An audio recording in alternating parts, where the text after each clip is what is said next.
Monsieur Loiseau est donc responsable conservateur des cimetières de La Rochelle et il intervient en tant que consultant et formateur sur les sujets de la gestion des cimetières. Et donc, Monsieur Loiseau, première question. Avez-vous des carrés confessionnels dans vos cimetières de La Rochelle et comment sont organisées l'implantation des sépultures des différentes communautés? Donc, nous avons 5 cimetières à La Rochelle.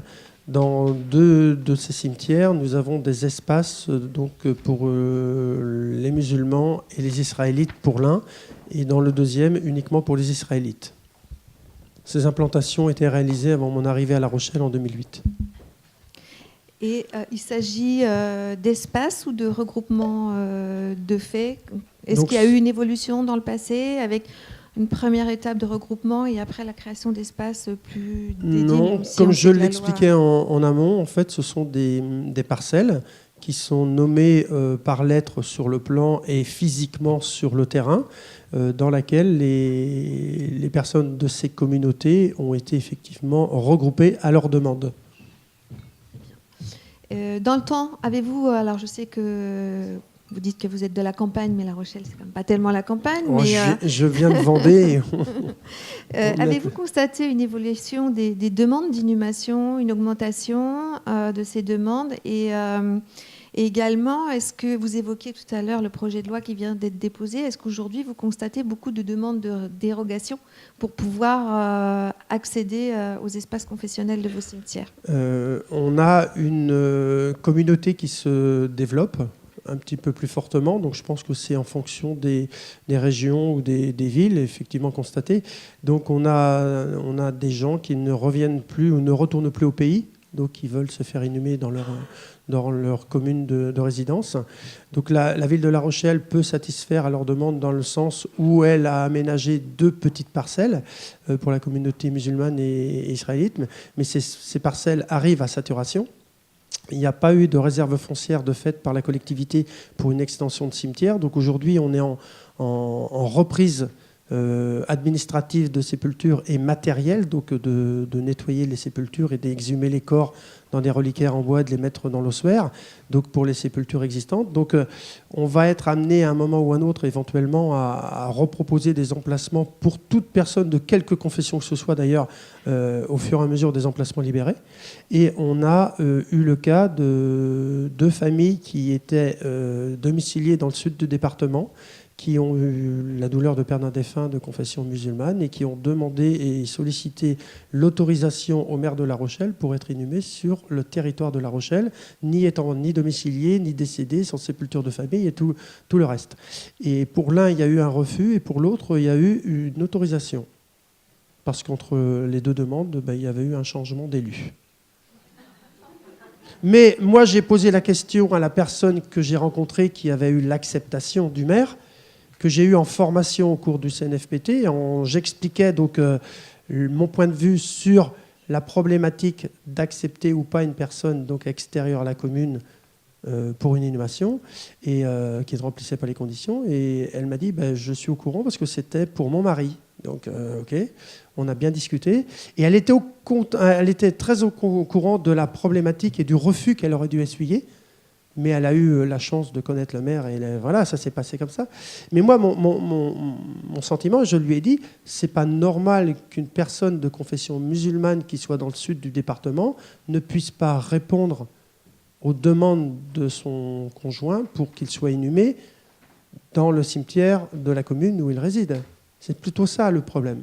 Mais j'ai rencontré son élu après, je lui ai dit, mais il serait tout à fait possible, monsieur le maire, que vous puissiez organiser ces inhumations sans forcément y aménager une parcelle démesurée, mais peut-être y penser dans l'aménagement même du cimetière.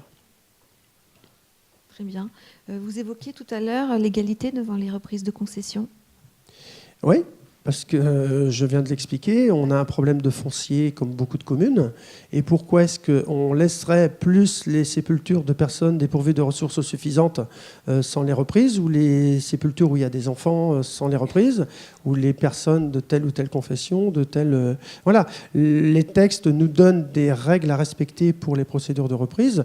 Donc maintenant, ça va être de la communication. Ça va être également de préciser que l'ossuaire permettra de déposer les reliquaires des personnes de telle confession qui seraient opposées à la crémation dans une salle dédiée.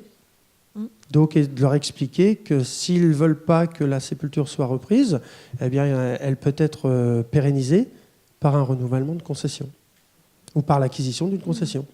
Je pense que les textes sont clairs là-dessus. Le maire, dans le cadre de ses pouvoirs de police, doit gérer son espace et procéder éventuellement aux reprises si ça n'a pas été pérennisé par la famille ou entretenu par la famille.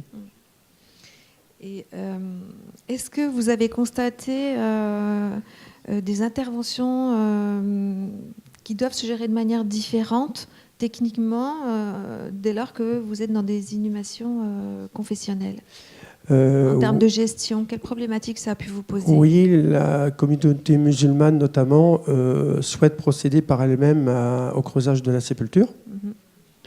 Donc ça, c'est une subtilité de la loi du 8 janvier 1993 qui parle de l'habilitation qui est normalement obligatoire pour les entreprises qui fournissent habituellement les prestations nécessaires aux inhumations, crémations, gestion de crématorium et de chambres funéraires.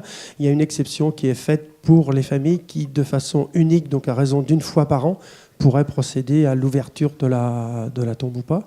Donc aujourd'hui, on a notamment le cas des scellements d'urnes qui sont souvent sollicités en direct par les familles, au motif que c'est fait une fois à l'année. Bon, ça, c'est la circulaire qui le précise. On pourrait et on peut l'autoriser.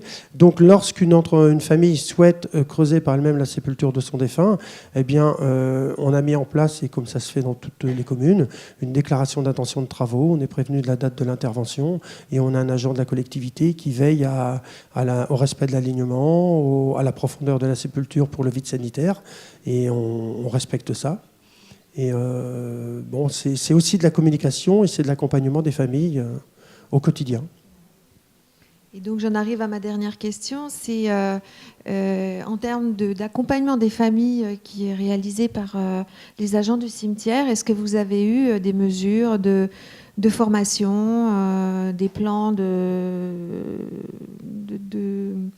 d'accompagnement de vos agents pour qu'ils soient à même de pouvoir travailler avec les familles qui ont peut-être des demandes un peu différentes de ce qu'ils ont l'habitude de traiter? Alors, de par les actions que je mène un petit peu auprès du CNFPT et de l'AMF, eh bien, j'ai effectivement proposé aux responsables des deux pôles, puisqu'en fait, on est structuré en deux pôles, pôle administratif, pôle technique,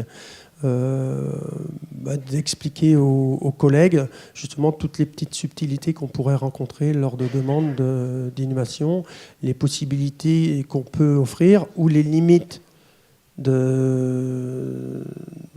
fonctionnement qu'on pourrait nous demander, à savoir de creuser par avance 2 sépultures toutes les semaines pour que ça soit prêt en cas de décès, pour que l'inhumation se passe le plus rapidement possible. Donc nous, on a dit que non, ce n'était pas dans nos prérogatives et puis dans nos missions, ou d'entretenir certaines sépultures de certaines personnes de telle confession, parce que les familles étaient très éloignées, elles ne le faisaient pas. Donc nous, on n'a pas à entretenir les sépultures, hein, on est bien d'accord, quelle que soit la confession. Donc on a abordé plusieurs sujets de cet ordre-là.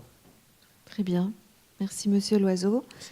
La parole est à la salle. Si vous souhaitez interroger Monsieur Loiseau ou d'autres intervenants sur la gestion quotidienne des espaces confessionnels, on vous écoute. Alors, je me permets de compléter Valérie en disant on a dépassé le temps.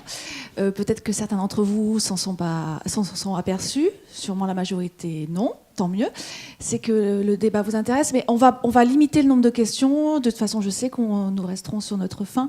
On n'arrivera pas à clore le débat, et c'est tant mieux sur cet enjeu-là. Donc, on se fixe 2-3 questions, mais après, les intervenants seront avec nous pendant le temps plus convivial à la fin de ce colloque pour répondre à vos interventions. Donc, soyez concis, s'il vous plaît. Merci. Oui, bonjour. Nicolas Durand, ville de Montreuil. C'est plus une remarque qu'une question. C'est aussi sur les évolutions de la perception des carrés confessionnels, dans le sens où on a une évolution aussi des cimetières sur de la fréquentation des cimetières.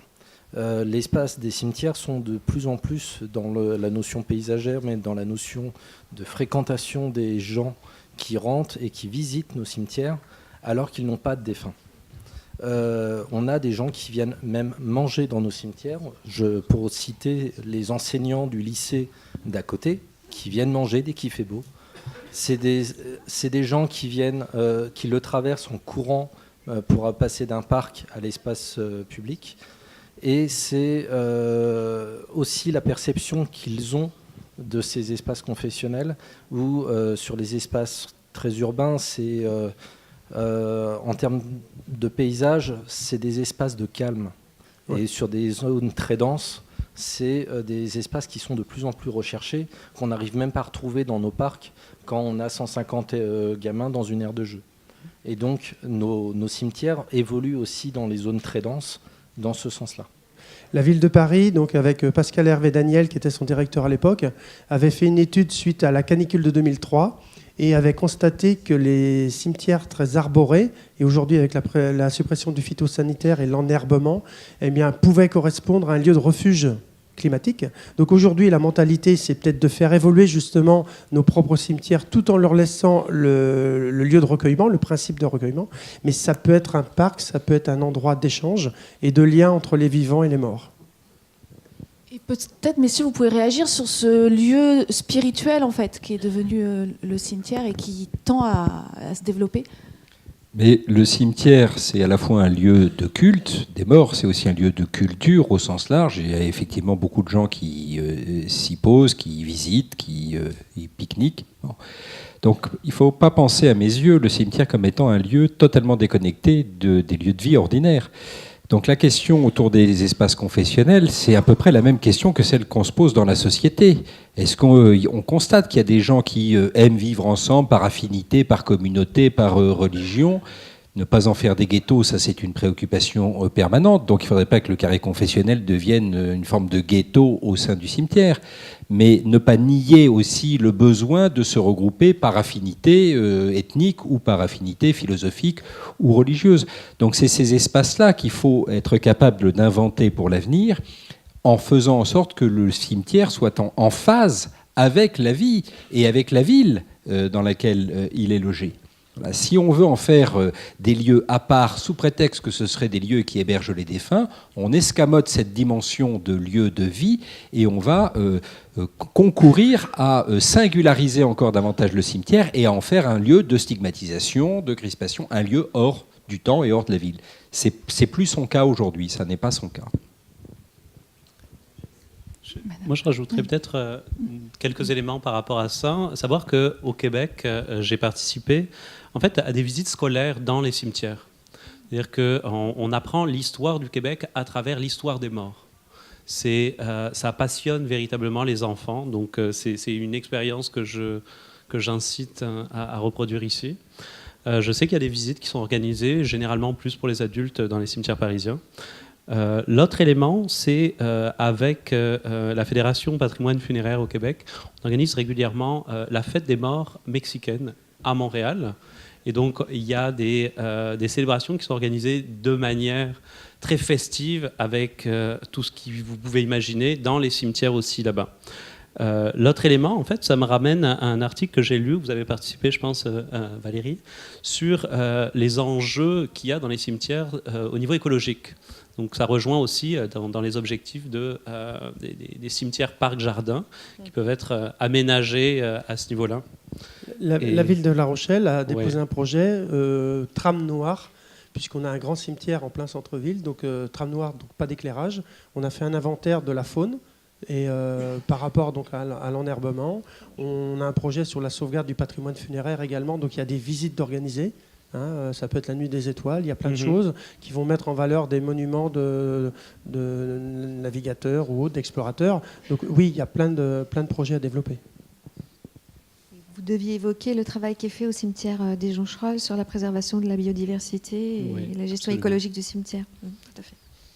Et peut-être l'autre élément, c'est, j'entends beaucoup, et là je m'excuse par ma méconnaissance, mais je sens qu'il y a beaucoup une lecture du fait que avec l'idée d'un carré confessionnel vient la volonté d'un regroupement par confession, par personne qui serait musulmane, juive, orthodoxe, etc.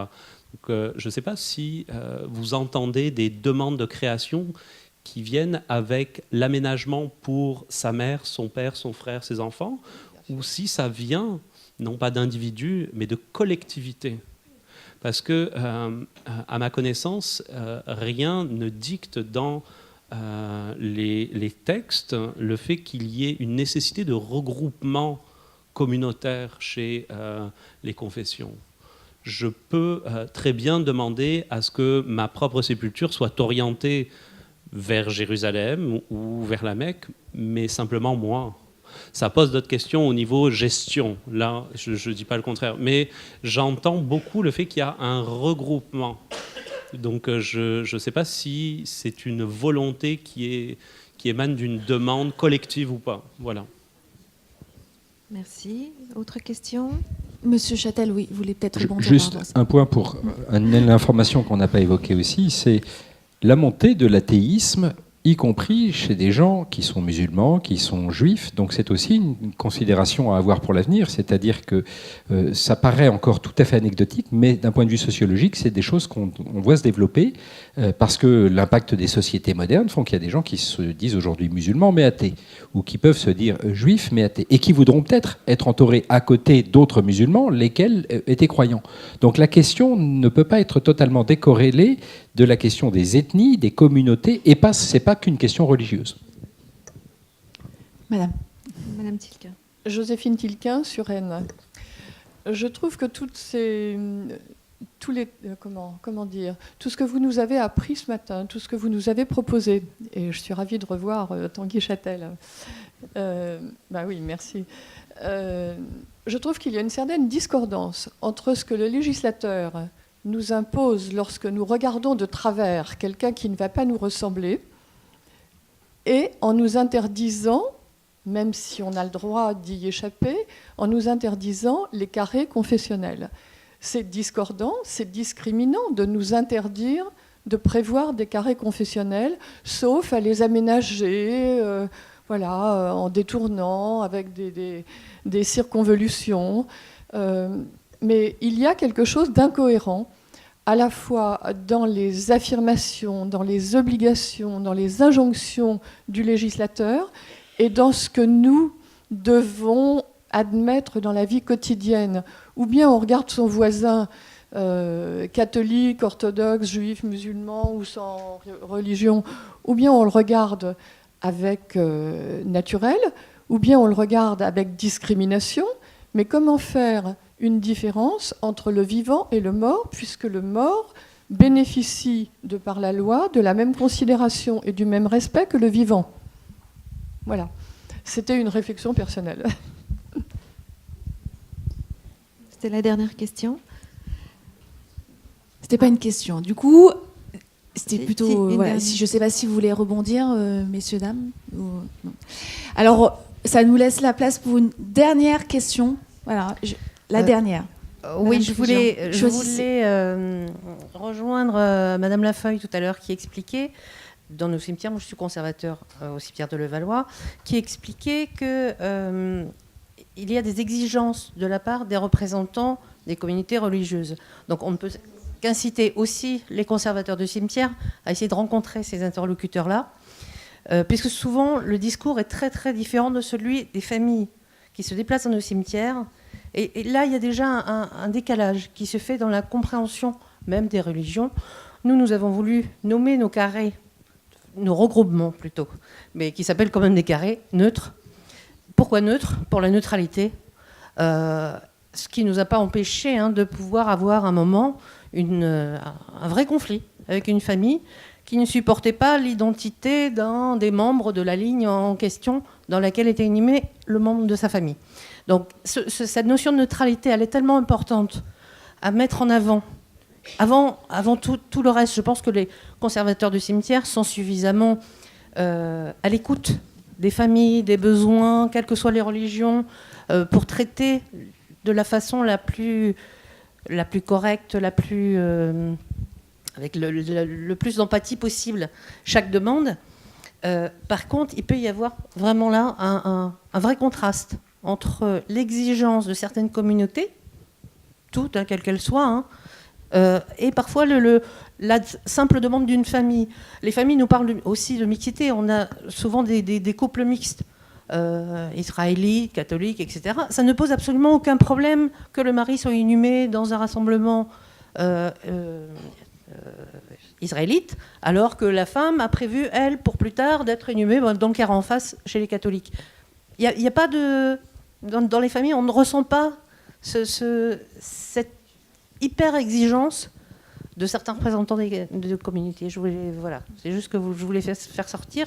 Et on a parfois des demandes. Alors, en ville, c'est difficile d'y répondre. Dans des grands cimetières, des demandes telles que « j'exige que mon défunt soit inhumé dans une terre qui n'ait jamais été utilisée ». Comment on fait ? À part de faire des surélévations aériennes, je ne vois pas comment on peut répondre à ce genre de demande. Voilà. Et quand on n'a pas les moyens de faire une extension, évidemment, on est un petit peu bloqué. Voilà, je voulais apporter. Il me semble dans votre intervention que j'apprécie que ça met le doigt sur une des ambiguïtés du terme neutralité. Qu'est-ce que c'est que la neutralité ? Est-ce que la neutralité, c'est au nom d'une transcendance de la République que j'ai un peu évoquée tout à l'heure, l'idée qu'il ne devrait y avoir aucune différence, aucun lieu différencié ? Ou est-ce que la neutralité, c'est il existe des lieux différenciés, mais il n'y a aucune obligation que les gens soient dans ce lieu-là. Et donc, si un musulman voudrait être enterré dans une autre partie du cimetière, alors même qu'il existerait un espace musulman, voilà, là, il n'y a pas de problème. Là, on ne fait pas obstacle à la neutralité. La neutralité, c'est rendre possible, sans rien imposer, ne pas privilégier une option, ne pas montrer que le tel cimetière aurait une orientation particulière. Voilà, la neutralité, je parle sous couvert de notre juriste, c'est de permettre que les choses soient possibles, sans fermer, sans induire, sans créer de stigmatisation, de ghettoisation et compagnie. Et puis quand même, un petit point sur la question que vous évoquiez, l'ambivalence ou les ambiguïtés du droit aujourd'hui. Je pense que ce qui se joue aujourd'hui, c'est pas simplement que les cimetières étudient l'état du droit pour s'y conformer, ce qui est une obligation, mais qu'ils participent aussi de la création du droit. Et en recueillant les demandes des familles, qu'ils accompagnent une évolution du droit que le législateur suivra avec les précautions qui sont les siennes. Tout à fait.